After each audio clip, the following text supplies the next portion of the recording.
Hello everybody, just to quickly get this part out of the way, so All That Remains, AntiFragile, 10th record, let's just go into it. So Philip Lamont, the lead singer, has been into a lot of controversy when it comes to the political views he's had, and I don't really know what the views are. I have tried looking up, but I couldn't quite see it. I tried to check his Twitter, but I couldn't find what his Twitter was, and frankly, it's just too much digging around just to kind of form an opinion on what he said, because frankly, I'm not really here to know what this guy's political views are. You can have some shitty views, but I don't really know what they are, so I can't necessarily just go, oh yeah, no, this is a no for me, this is bad.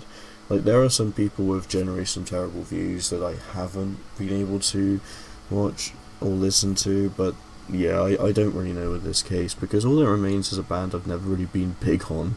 In general, it's a band I think's fine, and I've listened to some early stuff, but I never really quite got into them, to be honest. But this record, I must say, I've known it has had quite a lot of consistency, especially since I've known the band to kind of have some filler tracks and some weaker songs that just don't really match to some of their best work. But this album, while it may not be their strongest album, it probably is one of the most consistent going into it. And I'm happy that the political views are not just in your face, because I feel like I'd understand more why people hate it for that. But most of the album discussion for this is the guy's a dick, and I don't really think that helps with the context of the record. So trying to make my own context from listening to it, I think it's a nice listen, and I think the consistency works great. Divine is probably my least favourite song. It was not a single I liked, but in the context of the record I actually prefer it more here. Still probably the worst thing, but then you get Kerosene that just absolutely makes this work, and then it follows with No Tomorrow in the Piper, just, you know, three banging tracks, and the consistency keeps going.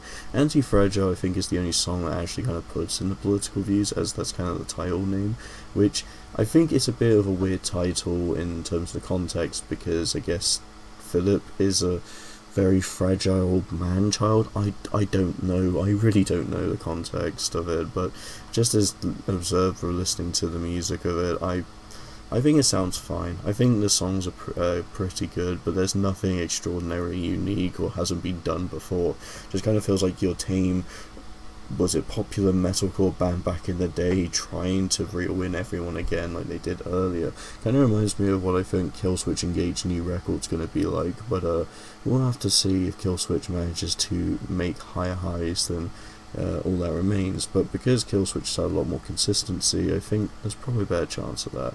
But still, I think this is one of the better albums, from my understanding, at least from the discography, and I think especially the last few tracks, they definitely have that energy I really enjoy, and I think just wraps all around a pretty good 10-track listen.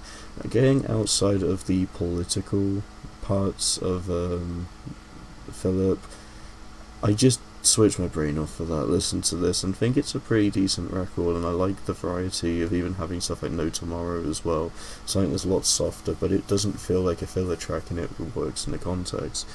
So yeah, I don't know what else to make than that. I just think it's a good record, just want to put my opinion out there. I'm going to give it a 3.5 out of 5. Not phenomenal, not bad, I think it's a pretty standard good metalcore listen. So that's all I have to say. Thank you so much for watching, and see you in the next video.